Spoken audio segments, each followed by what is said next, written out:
Nobody asked me if I wanted to exist. Yeah, one day, boom, there you are, and you think to yourself, why am I here? Well, what do you think? Is there a reason we're here? Do our lives have any real significance? Well, that depends On what? on whether or not God exists. Wait, hold on.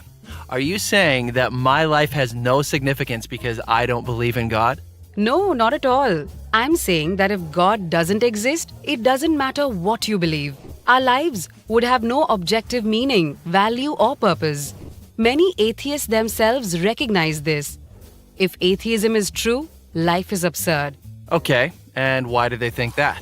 To begin with, if God does not exist, then the physical universe is all there is. Which means you and I are just accidental byproducts of nature. Right, so? That means we were not intentionally designed, so there's no purpose for us being here. Whoa.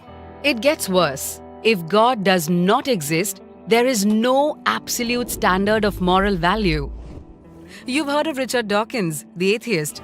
He points out that in a materialistic universe, there is at bottom no design, no purpose, no evil, no good, nothing but pointless indifference. So you're saying atheists can't be good people? No, I'm not saying that. Many atheists live good lives. What I'm saying is, atheism fails to provide an objective basis for saying any particular action is good or evil. Oh, come on. After millions of years of sociobiological evolution, humans have developed a sense of morality. We all know it's good to feed a hungry child and bad to torture someone for fun. Of course we do, but that's precisely what atheism cannot explain. If there's no God, then what we consider right or wrong is nothing more than an accident of evolution or a human social convention. So what? I'm good with that. Really? Evolution implies survival of the fittest, not morality. And social convention means that racism, intolerance, and cruelty are not really wrong. They just happen to be unpopular. Okay, so atheists need to come up with some objective standard for rights and wrongs. How about this? If an action leads to human flourishing, then we can say it's objectively good. And if it doesn't, it's objectively evil. But why think that human flourishing is good? Aren't you being species-centric? Why not refer instead to the flourishing of rats or cabbages? Well, And who gets to decide what contributes to human flourishing? Hitler was convinced killing millions of Jews would promote human flourishing. And Margaret Sanger thought forcing poor people to be sterilized would lead to human flourishing. As Kai Nielsen points out, pure practical reason will not take you to morality. So if atheism is true, there is no legitimate basis for saying that behaving one way is worse than behaving any other way. So it really doesn't matter how you live your life. Your day-to-day choices are meaningless. that's depressing. So if there's no God, what happens when you die? Well, nothing. You simply cease to exist. Right. So one person lives a kind, generous, thoughtful life. Another lives a horrible, violent, selfish life. It doesn't matter. In both cases, the outcome is the same: nothingness.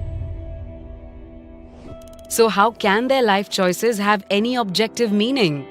Well, it's certainly meaningful if I discover a cure for cancer or save a child's life. I agree completely. But atheism can't explain why. Scientists predict that eventually the whole universe and mankind with it will die out. So everything comes to nothing. That's why atheist Bertrand Russell says we must build our lives on the firm foundation of despair. No thanks. I'd rather live a happy life. You're not alone.